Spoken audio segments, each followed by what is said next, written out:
Hi everyone, and welcome back to another episode of Teach with Joy with me, Joy Mendoza. And today we have a very special guest. We are so privileged to have the multi-talented, multi-hyphenated woman, Toni Gonzaga, to talk to us about how she passes on the value of creativity to her son, Sevi. Of course, we can kind of see that all children express creativity in different ways. No two children are the same. I have 6 kids and they're all very different in the way that they express their creativity. And did you know that creative children also tend to be happier and healthier? So today we're gonna find out, we're gonna talk about how do we pass on the value of creativity to our kids.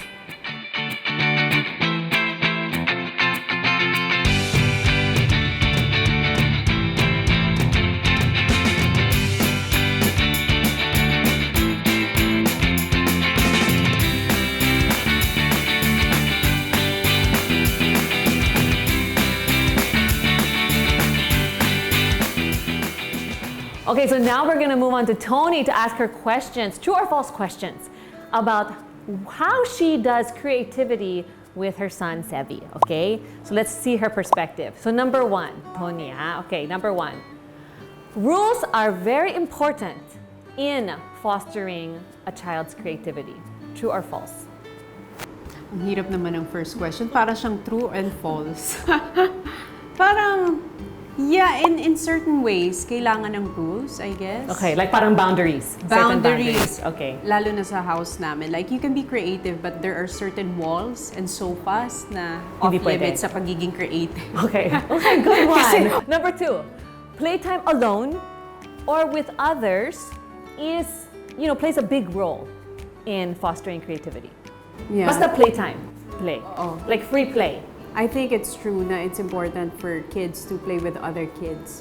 Kasi they get to share yung interest ng ibang kids and they get to interact with them. They can also absorb the energy of other kids. They get to observe, learn from other kids. I want my son to experience more of that. Siyempre ngayon dahil may pandemic, medyo mahirap, dapat mag-ingat. Pero that's something that I'm really looking forward to na ma-experience ni Sevi. Okay, so wise.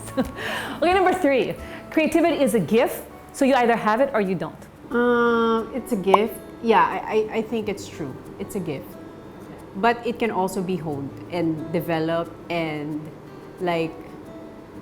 kasi I think that's the purpose of the parents, to tap into their kids' creativity and to push them and to support them and to expose them to their interest hanggang sa mahanap nila yung passion nila. So would you say then that all kids are actually born creative? I think so. I think so. We are all born with different talents of being creative in different ways. All right. Okay, number 4.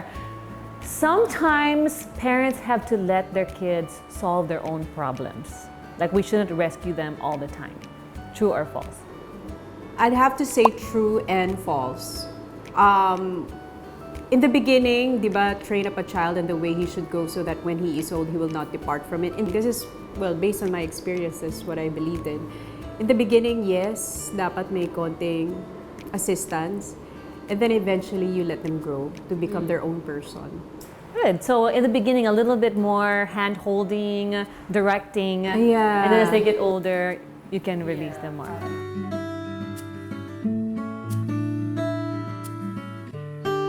And now I'm going to get to some more personal questions Okay. about your journey as a mom. So Sevi is 4. He's 4 years old. Right? Yes. So what are the things that he likes to do? Yung mga bents niya, interests. Madami. Well, since he's 4 years old now, medyo may mga seasons na kami na napagdaanan. It started with trains, and then naging dinosaur, ngayon we're into cars. Okay. At one point, yes, in the beginning, he was into books when he was before turning 1. Yan, in-instill ko yun, mag-book ka. Read aloud. Like, Read aloud, ayan. Yung Reading Magic, yung book na yan, I read that. So, lagi ko siyang binabasahan. But then, he was able to explore his toys, yung mga meron siya sa bahay. What he likes to do now is test my patience. nandun kami sa stage na gano'n, tinetest niya yung patience ko and my character. And then he likes to push my buttons. He's at a stage, di ba may ganong stage ang toddler? Especially boys. Kung saan, hanggang kailan ko kaya pwedeng gawin tong bagay na to? When did you observe na he started really doing imaginative play? At what stage did you observe na parang his imagination? This Now. stage, at So 4. on fourth year, At okay. 4, he started like creating stories, meron na siyang narrative. Talaga? Because at night, meron sila ng daddy niya na we call it reflection time. And Paul has been doing it since he was 9 months old. Nang iupo lang niya, we were lying down in bed, tapos iupo niya si Sevi.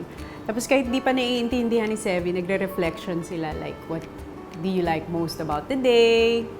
What made you sad today? Even when he was smaller. Wala, naglalaro lang si Sevi. Pero lagi nang ginagawa ni Paul yun sa kanya. Parang sabi ni Paul, I want this to be our bonding time every night. So, yun, ngayon, pag tinatanong siya ni Paul yung reflection time nila before going to sleep, he makes up stories in his head na this is what he did with his toys. Ito yung ginawa ng isang toy. So I think now you're beginning to see all those conversations take fruit. Maybe sa una, probably Sevi didn't respond much. No response pa. Pero talagang it's very important yung communication mo with your kids. Even if they don't understand it, because they're like sponges, they absorb everything. Tapos yung feeling mo, baka hindi nila naiintindihan, hindi nila nagigets yung tinuturo mo, but subconsciously, it sticks to their, I don't know kung heart or mind, basta it sticks with them. So I think what you're saying basically is parents should not give up. Diba sometimes when I talk to parents, sinasabi na, for example, I tried reading, but actually they're not interested. But they maybe tried once or twice, diba? Or they said, my child's really not talking yet. But the truth is, if you just do something consistently... Consistency is key. Yes, and then eventually, you see that fruit, you see that creativity start to come out. Okay, but what have been some challenges? Because he's an only son, he's probably super active. What are some challenges that you've had with parenting him? Marami, because I'm a first-time mom, so everything is a first. Like his first time to go to school is online. So I was really looking forward din dun sa pupunta siya sa real school. So maraming mga discoveries. More than learning about my son, I'm learning a lot about myself. Parang he's teaching me about life. Like what? How simple life is, how basic life should be, and yung mga bagay na yun yung tinuro niya sa akin. But the best thing that Sevi taught me as a parent is to be present. I read this book by Eckhart Tolle. He has this book, The Power of Now. Parang it says there na we are never truly present in the situation where we are in at the moment. And I realized that as I experience life na nandito ako ngayon pero my mind is already on what I'm gonna do next or what I'm going to do tomorrow or what I'm going to do next week. So we are never really present dun sa na-experience natin or present dun sa moment. And Sevi taught me that, especially nung pandemic. I remember na I was physically present with him in his room, but I was on my phone. So I was not really like engaged and participating. I was just there. And then I realized that he took my phone one time and then he put it in the basket. Then he said, "Play with me." Aww. Oo nga, no? I'm in his room, pero I'm not playing with him. I'm just on my phone. So useless yung presence ko doon. So what he really taught me was to be present. So meron kaming time together in the house when I'm not working. I try to really spend time. When I'm in his room, I'm in his room. Like I watch what he's doing. I watch what he's playing. I look at the toys. If he's rolling dun sa carpet, okay, sige, roll din ako with him. Just to really enjoy, savor the moment. Because also Paul also told me this, that these are the times that we will never ever get back. Na hindi na natin mababalik. Sabi niya gano'n. Sabi niya, hindi na natin mababalik tong moment na to, that he needs us in his life. Can you imagine when he's a teenager? Hindi na niya tayo hahanapin na, Mom, Dad, come to my room, play with me. Sabi niya, dadating yung point na yun, so let's savor this. Sabi ko, oo nga, no. So yun, sinisavor ko yung moment with him. I think he's going to look back, of course, and he'll remember those moments, right, when you were really engaging him. Did you have in mind creative spaces for Sevi? And do you think that's important? Like when parents think about their home, hindi naman kailangan i-renovate lahat, di ba? Kasi who can do that really? But is it important to consider the spaces that your child will use or interact with sa home? I think so. My dream is just to have an all-white house. Parang, because, you know, I'm in the entertainment industry and I meet a lot of people and I'm exposed to creative people also. When I go home, I want to go home to a plain canvas where it's just all white. Para marireset lang yung mind ko. That's very interesting. Like from the working environment. When we are at home, let's make this house a sanctuary for us. A place to decompress. Decompress, reset, all white, talagang plain blank canvas. So for Sevi, what would be his favorite room to play in, to build in, to be in? His room has a lot of colors. Yun, plain white din, but all the colors are there. Kasi nandun lahat ng toys niya and his mga schoolwork and art paper and all that. So, nandun lahat yun. That's his safe place to like be creative. I was not actually telling him na you cannot write on the wall. Sige, you can write on the wall if you want. Yeah? Can my kids go there and write on the walls? Pero, Dito hindi kasi na siya bawal. nagra-write sa wall. Ah, talaga? Yeah, Oh. bihirang-bihira na lang. Ang room niya, puro dent na lang. Dent? Puro dent. What is he doing? Ewan ko. Sabi ko, bakit naman may mga dent yung mga cabinet? Just renovate. Oo, minsan akala niya kasi stuntman siya eh. So, kung ano-anong ginagawa niya dun sa mga action movies sa room niya. You know, as parents, sometimes we're not aware of how we can kill the creativity of our kids. Maybe by certain things that we do or certain behaviors. You mentioned a little bit earlier. But here's a topic kasi that sometimes parents are divided about. Do you think, and how do you think being on a gadget for a child could hamper creativity? Nako, that is something that talagang we're really working on in this generation of gadgets and YouTube, and everything is just one click away in one button. I don't know if you've experienced this, pero yung ilan sa mga parents na nakausap ko, they never taught their kids how to use the iPhone or phones, but for some reason they know how to maneuver the phone, di ba? Si Sevi, I never taught him how to use my phone. Nakuha lang niya yung password ko, alam na niya. I guess it comes with setting the boundaries for your kid, and it will come from the parent eh. Yung discipline talaga na especially now, yung school niya online. Yeah. So nasa harap siya talaga ng iPad niya. So it's hard. Sanay siya na nandun yung school niya. I guess it's really it's not just disciplining your kid, but also disciplining yourself.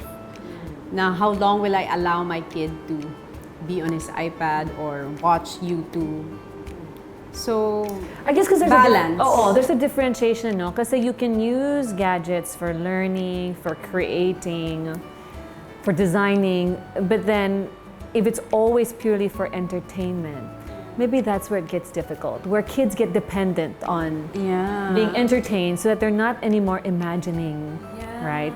Or they don't have that blank canvas in their mind anymore to imagine, because other people are imagining for them already and they're watching it. But I also don't want Sevi naman. We don't want kasi to be this parang extremist na you cannot have gadgets, you cannot watch TV, you cannot have which is junk not food. realistic. Because once he get to experience that, baka naman mag-all out siya, ganito pala yung feeling na manood ng TV, or ganito pala yung feeling na mag-iPad. So, alam mo yung may expose siya sa, so, na-experience naman niya yung life. Yeah. So a good balance. Balance, I Of guess. balance. Now between the two of you, now I think you're both creative people, you and your husband. But between the two of you, who do you think inspires more creativity in your son? I would like to say me. Kasi ako yung tumutulong sa kanya sa homework or sa school. But si Paul, I think yung best asset ni Paul naman as a dad is he allows Sevi like to express himself. He knows what questions to ask, like to stimulate him and to engage him and to make him like be interested more in creating stories in his head and imagining things. Ako naman yung like yung sa art paper, yung drawing and all that. Does he draw? Does he? Yeah, he draws now. So Now, as parents who are artists who are in the entertainment industry, do you ever feel pressured to make your son be like you guys someday, or do you think that could actually be a block to creativity? You know, when parents kind of force fit what they think their kids should become. I think yung mga parents ngayon, they've learned from old experiences or yung mga past experiences nila. Kasi yung parenting, kasi I believe na more than the things that we learn from our parents, there are a lot of things that we need to unlearn also from them, hindi ba? So I think parenting is something that should be tailor-made for you and not something that is passed on sa'yo. You have to make your own style and create your own like dynamics with your kids. Yeah. Diba? It's not something na, kasi ito yung tinuro ng parents ko, dapat ganito ka rin. Yeah. So I think yung mga parents ngayon, lalo na yung mga bagong parents ngayon, that's something na medyo aware kami na to let our kids like grow and learn. And I think our biggest role as parents is just to be there for them and support them. Parang allow them to be their own person. I think that's also one way that we can kill creativity, right? If we really say, no, you have to do this profession someday, you have to do this path. But what you're saying is we need to really respect the design of our children. Okay, so as we close, maybe you can share just in your opinion, what do you think is the most important thing that parents need to know in order to raise creative children? The most important role of a parent is to be there for their kids.